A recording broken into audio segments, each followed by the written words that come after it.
ሰላም ሰላም ጤና ይስጥልኝ ውድ ተመልካቾቻችን በያላችሁበት ሰላም ፍቅር ደስታ ይብዛላችሁ። ይህ ከእነማማር ቲዩብ ተዘጋጅቶ ወደ እናንተ ዘወትር በዚህ ሰዓት የሚቀርበው ዝግጅታችን እነሆ ሰዓቱን ጠብቆ መድረስ አሁን ጀምሯል። ፕሮግራሙን አዘጋጅቼ በማቅረብ እኔ ተማሪ አክሊሉ ደጀኔ ከእናንተ ጋር ቆይታ አደርጋለሁኝ።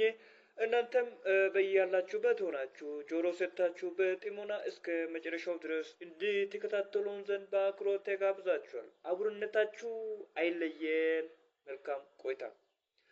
ዛሬም እንደተለመደው በአንድ ርዕስ ላይ እናተኩራለን። ስለ ማህበራዊ ሚዲያ እስቲ እናንሳ።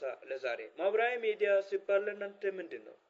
ጥቅሙና ጉዳቱን ለይታችሁ ያውቃችኋል ወይስ ምንም ሳይገባችሁ እንዲሁ ኖራችኋል? ምላሽ ይኖረናል። ተከታተሉን። እንግዲህ ማህበራዊ ሚዲያ በአሁኑ ጊዜ በጣም እየተስፋፋ የመጣ የቴክኖሎጂ ውጤት መገናኛ ዘዴ ሲሆን የተለያዩ መረጃ ማስተላለፊያ፣ መቀበያ፣ ማሰራጫ እና መገኛ መንገድ ምንጭና መሳሪያም ነው። ማንም የተሰማውን ሀሳብ ማጋራት ባሻው መንገድ ከፈለገ በጽሁፍ፣ በፎቶግራፍ፣ በቪዲዮ መልክ፣ በድምጽ ቀርጾ መልእክቱን ሊላክ ሊያሰራጭና ሊያስተላልፍ ከዛማ ወደ ብዙሃን ጋር ማድረስ ይችላል። በዛ ምክንያት የዓለም አቀፍ የአሁናዊ መረጃ በማይክሮ ሰከንድ ውስጥ ማግኘት እየተለመደ ቀላልም እየሆነ መጥቷል። ማህበራዊ ሚዲያ መላ ዓለም አሳስሯል፣ ወደ አንድ ጎዳና አምጥቷል፣ ወደ ሰፈርነትም ቀይሯል፣ መራራቅ መናናፈቅን አስቀርቷል። ነገር ግን ብዙ እየጠቀመ ቢሆንም ጉዳትም ይዟል።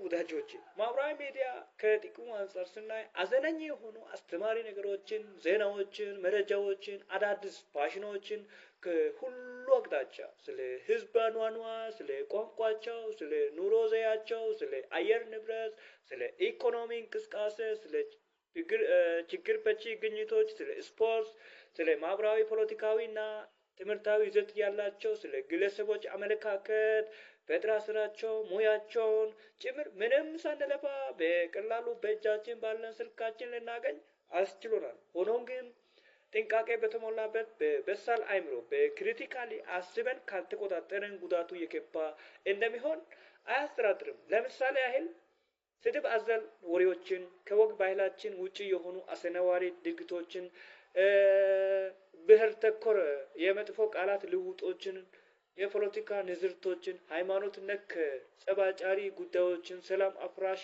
አስተሳሰብም፣ ውሸትን እውነት አስመስሎ የማቅረብ ማጭበርበሮችን፣ ለጦር ለግጭትና ለሁከት አነሳሲ ሀሳብ ማጋራት፣ መለጠፍ፣ መፖሰት ወዘተ ካልተቆጠበን ጉዳቱ ያመዝ። ሌላው ደግሞ ማህበራዊ ሚዲያ አዘውትረን ሁሌ የምንጠቀም ከሆነ ለጤናችን ጠንቅ ነው።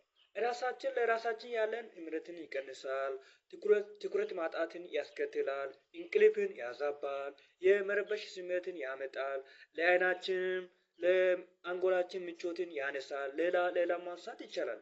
ስለዚህ መፍትሄ ነው ብዬ ማስበውማ ሁላችንም ሁሌ ኃላፊነት፣ ተጠያቂነትና ሰብአዊነት ተሰምቶ በሰከነ መንፈስ ረጋ ብለን ፈትሸን በአግባቡ በመጠቀም ቁጥጥር በማድረግ የየድርሻችን ብንወስድ ይመርጣል ባይ ነኝ።